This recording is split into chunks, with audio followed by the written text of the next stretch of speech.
श्रीमद् भागवत की कथा बल साध्य नहीं है। आप बलपूर्वक कथा नहीं करा सकते।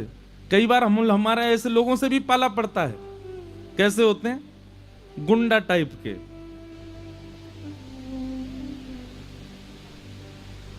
कई बार हुआ है पहले, अब तो नहीं। पहले जब हमारी कथा इतने लोग नहीं सुनते थे तो कभी कभी होती थी।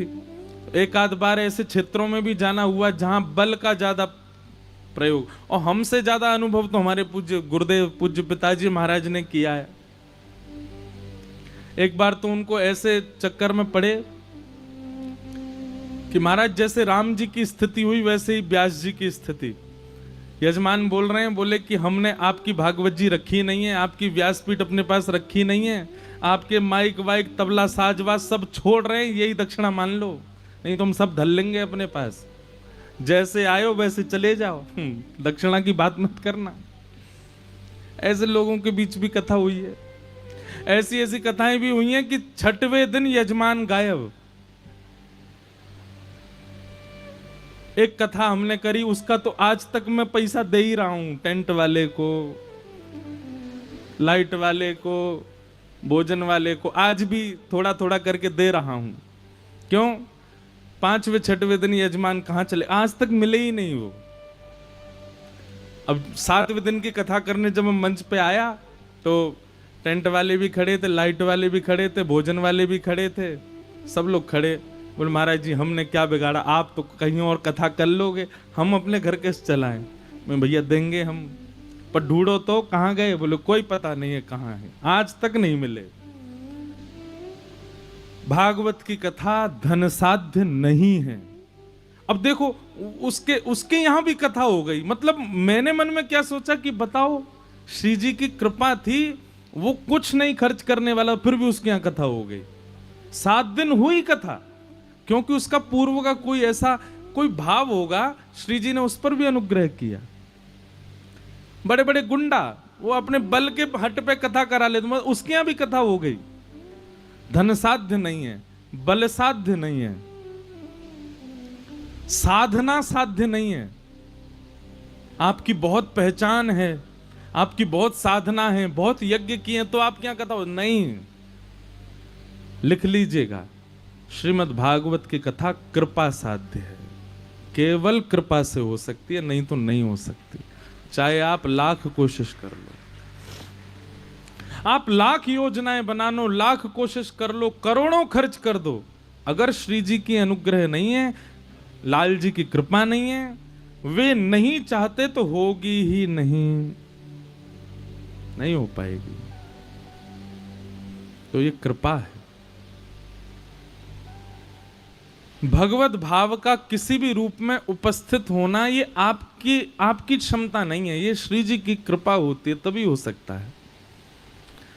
आप अपनी इच्छा से नहीं चाह सकते कि आपके चित्त में भक्ति प्रकट हो, आप कोई अनुष्ठान कराओ।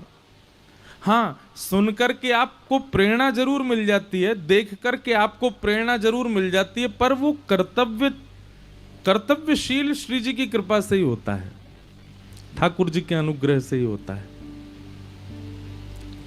तो ये बहुत बड़ी कृपा है। मैं कथा कह पा रहा हूं, इसमें मेरी योग्यता नहीं है। अच्छे से अच्छे बोलने वाले लोग दुनिया में हैं, अच्छे से अच्छे शब्दों का चयन करने वाले लोग, उनके पास इतने पर्यायवाची शब्द हैं, वो एक शब्द के अनेक अर्थ कर सकते हैं। अच्छे से अच्छे लच्छेदार वाणी बोलने वाले लोग दुनिया में भरे पड़े हैं, पर सब कथा नहीं कहते। कथा कौन कहता है? जिसको ठाकुर जी चाह रहे हो कि जे कथा कहे, वही कह रहा है। और उसमें भी जैसे खाद में मिलावट हो गई है, दूध की सामग्रियों में मिलावट हो गई है, भोजन में मिलावट हो गई है, आजकल कथाओं में भी मिलावट हो गई है। स्वच्छंद ठाकुर जी की लीला अनुभव करना और कहना, यह भी ठाकुर जी की कृपा है। व्यास मंच का प्रयोग भी लोग अनेक अनेक साधनों के लिए करते हैं। कोई व्यास मंच का प्रयोग धन कमाने के लिए करता है, कोई व्यास मंच का प्रयोग पॉपुलैरिटी के लिए करता है, कोई व्यास मंच का प्रयोग दान लेने के लिए करता है। व्यास मंच का एक ही प्रयोग है स्वयं उस रस में डूबे और फिर जो सुनने आवे उनको भी डुबावे। यही प्रयोग है व्यास मंच का।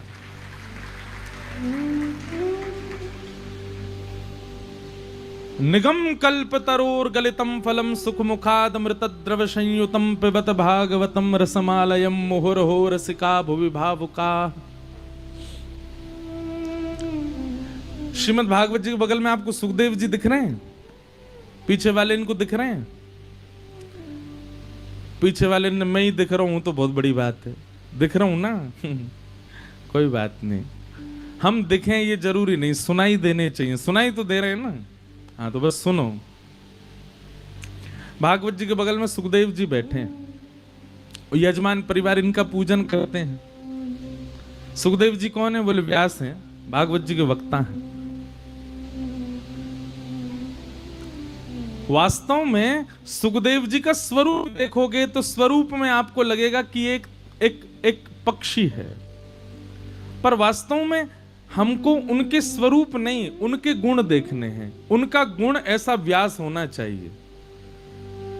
सुख का गुण कैसा होता है? तोता का गुण कैसा होता है? तोता जिस फल में मुख लगाता है वो मीठा हो ही जाएगा। अब इसमें दोनों बात होती है कि या तो वो फल में मुख लगाता है तो फल मीठा हो जाता है, और दूसरी बात ऐसी है कि तोता की इतनी पहचान है कि वो मुंह ही मीठे फल में ही लगाता है। उसको इतना पहचान है कि बाहर से ही पहचान जाता है कि फल मीठा है कि नहीं, उसी में ही मुख लगाता है। सुख मुखाद अमृत द्रव संयुतम।